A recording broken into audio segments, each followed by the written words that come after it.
انما هذه الحیات الدنیا متاع، کہ یہ تو جو دنیا کی زندگی ہے تو تھوڑا سا فائدہ ہے، اور آخرت جو ہے وہ دار القرار ہے۔ اصل میں ہم دنیا میں اتنے مگن ہیں کہ آخرت کے لیے وقت ہی نہیں نکال پاتے۔ تو اس کے لیے ہمیں کیا کرنا چاہیے؟ کوئی ایسی صورت پیدا کرنی چاہیے، اپنے آپ کو کسی ایسی لوگوں کے ساتھ ایسوسیٹ کر لیں کہ وہ کچھ نہ کچھ ہم سے کرواتے رہیں، ورنہ دنیا تو ہمیں جذب کر کے ہی رکھتی ہے اندر۔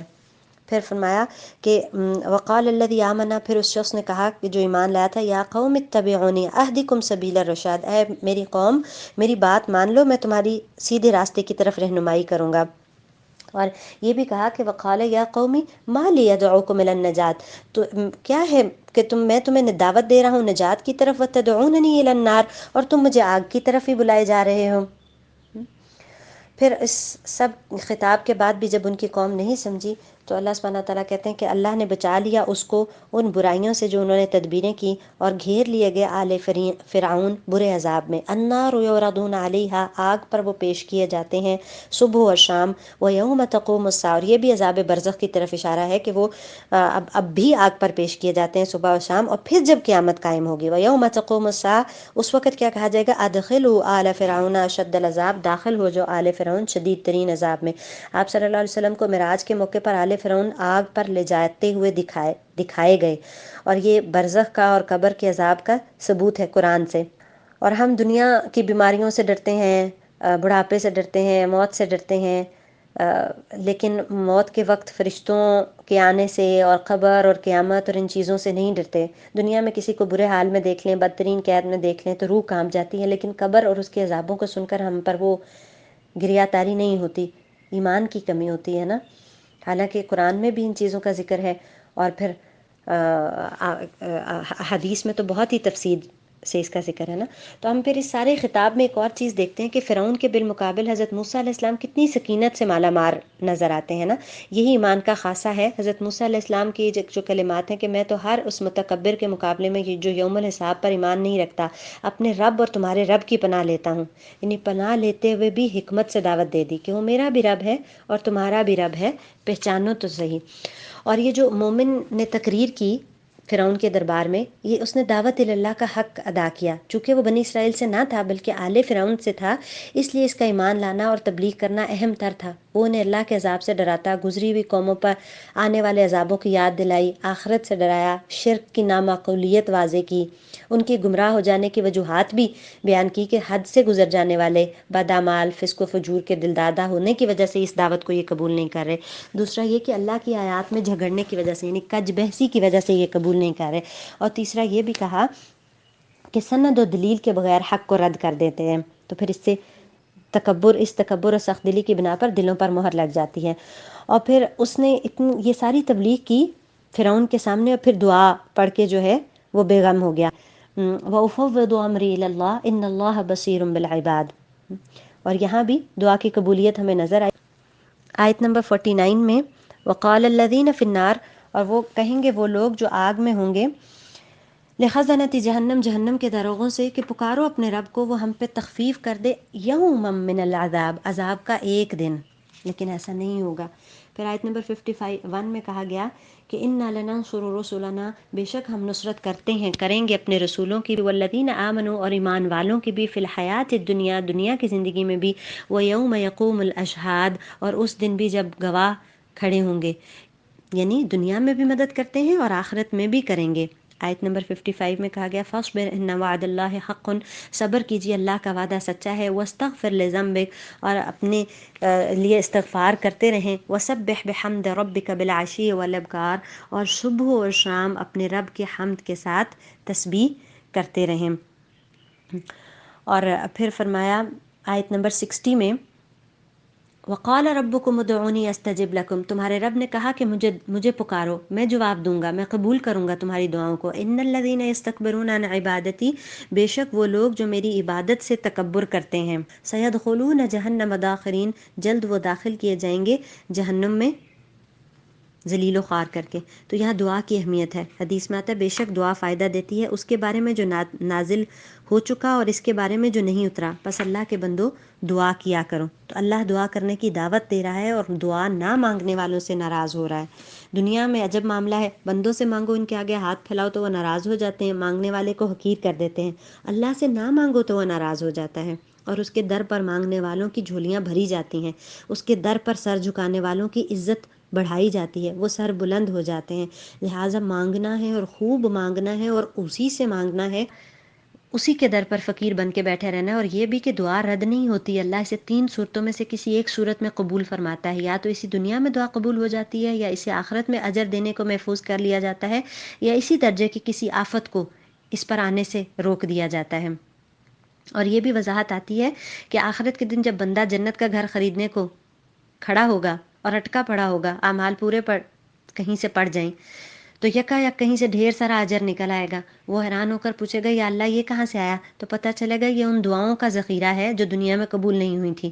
تو یہی بندہ وہاں دانت نکوس کر کہے گا یا اللہ دنیا میں تو نے میری کوئی دعا نہ سنی ہوتی، یعنی تاکہ میں یہاں سارا اجر پا لیتا۔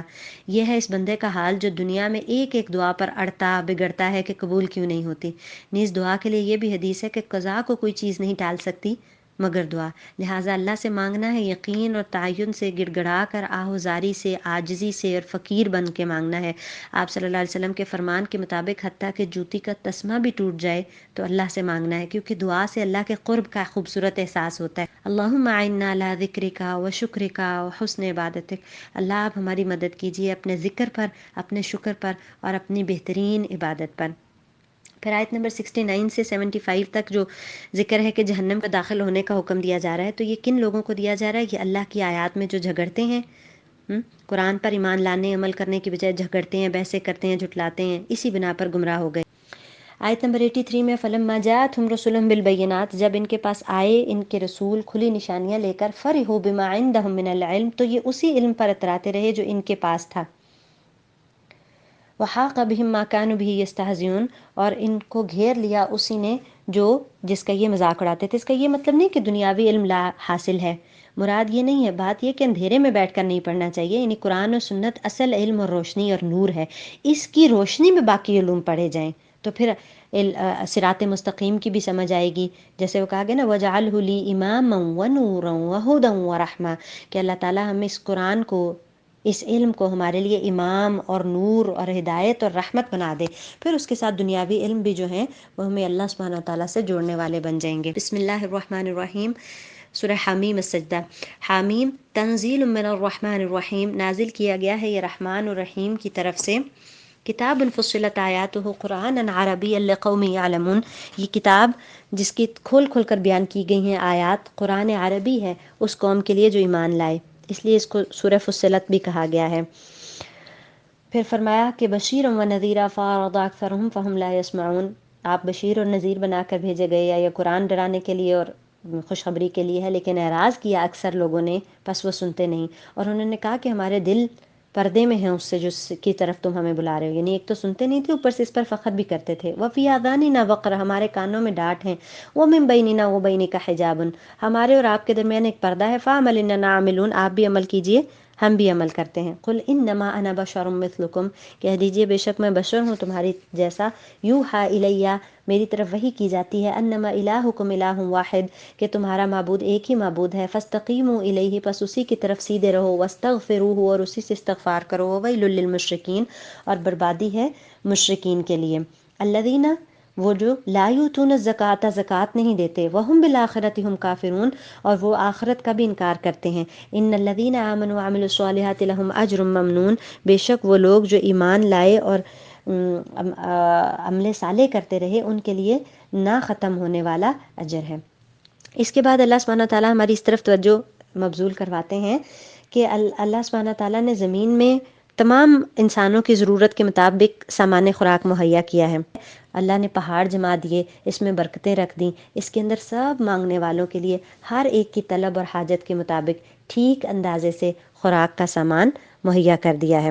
پھر عاد کے بارے میں کہا کہ جو عاد تھے انہوں نے تکبر کیا زمین میں ناحق، اور انہوں نے کہا من اشد منا قوہ، ہم سے زیادہ قوت میں کون ہے؟ کیا وہ نہیں دیکھتے کہ وہ اللہ جس نے ان کو پیدا کیا وہ ان سے بہت زیادہ ہے قوت میں؟ اسی طرح سمود کے بارے میں آیا آیت نمبر 17 میں، اور جو سمود تھے ہم نے ان کو راہ ہدایت دکھائی، فاستحب العمی علی الہدی، انہوں نے ہدایت پر اندھے پن کو پسند کیا، پھر ان کو بھی ایک بجلی نے آ پکڑا۔ آیت نمبر 20 میں کہا گیا حتی اذا ما جاؤوها، یہاں تک کہ جب وہ آ جائیں گے ادھر، شہد علیہم سمعہم وابصارہم وجلودہم، تو گواہی دیں گے ان پر ان کے کان اور ان کی آنکھیں اور ان کی جلدیں، بما کانوا یعملون، اس پر جو یہ پہلے عمل کرتے رہے۔ یہ مضمون ہم اس سے پہلے بھی پڑھ چکے ہیں نا، کہ وہ ان کے خلاف گواہی دیں گے۔ پھر آگے فرمایا لیکن تمہارا گمان تھا کہ اللہ نہیں جانتا بہت سا وہ جو تم عمل کرتے ہو۔ یعنی انسان کس لیے یہ سب کچھ کرتا رہتا ہے؟ کہ وہ یہ سمجھتا ہے کہ اللہ وہ سب کچھ نہیں جانتا جو جو جو انسان کر رہا ہے۔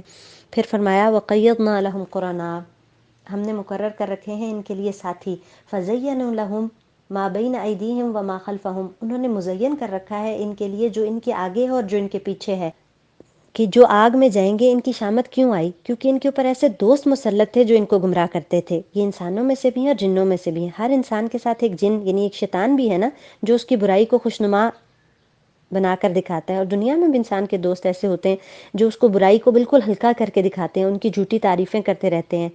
اسی لیے مومن کو مومن کا آئینہ کہا گیا نا، کیونکہ آئینہ تو سچ بولتا ہے۔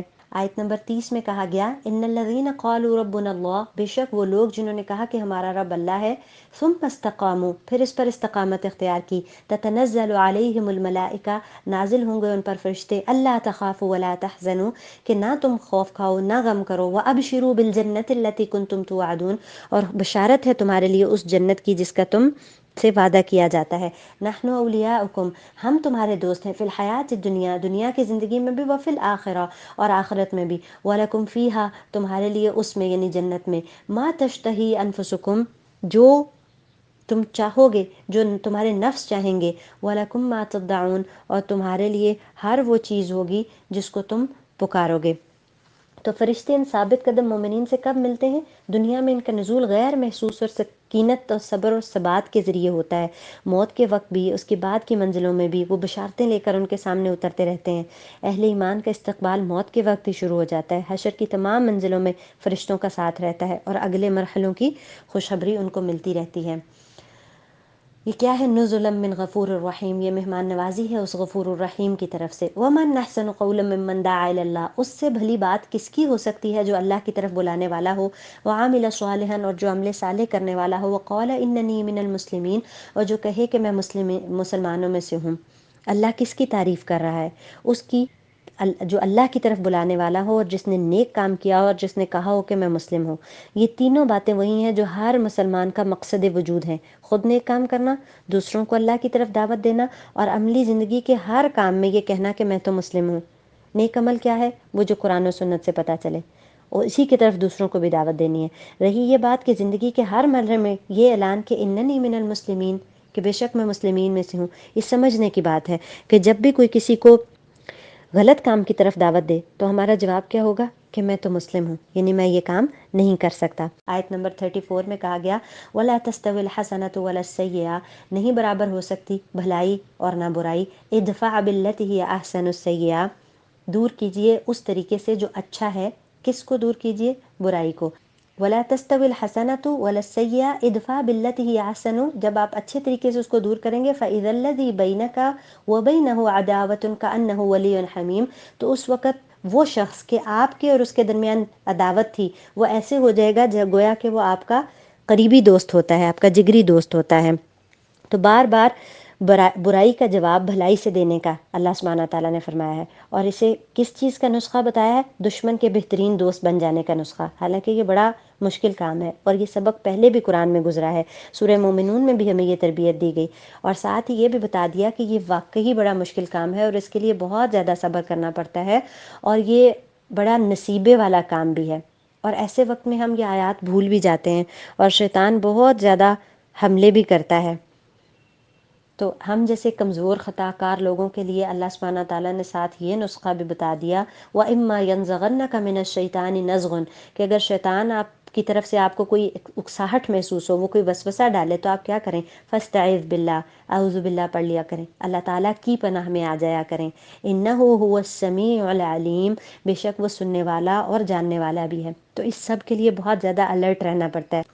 آیت نمبر 40 میں بتایا گیا کہ وہ لوگ جو ہماری آیات میں الحاد کرتے ہیں وہ ہم سے چھپے ہوئے نہیں۔ ان الذین یلحدون فی آیاتنا لا یخفون علینا، افمن یلقی فی النار خیر ام من یاتی آمنا یوم القیامہ، کیا بھلا وہ جو آگ میں ڈالا جائے گا وہ بہتر ہے یا جو قیامت والے دن امن سے آئے گا؟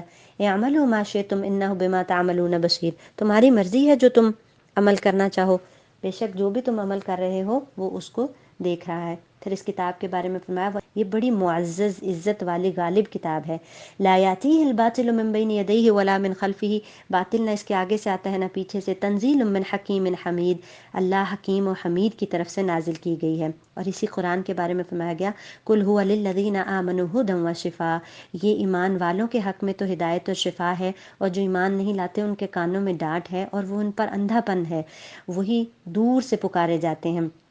آگے آیت نمبر 46 میں فرمایا من عمل صالحا فلنفسہ، جو عمل کرے گا صالح اپنے ہی لیے کرے گا، ومن اساء فعلیہا، جو برے کرے گا اپنے ہی خلاف کرے گا، وما ربک بظلام للعبید، تیرا رب بندوں پر ظلم کرنے والا نہیں ہے۔ سبحانک اللہم وبحمدک، نشہد ان لا الہ الا انت، نستغفرک ونتوب الیک۔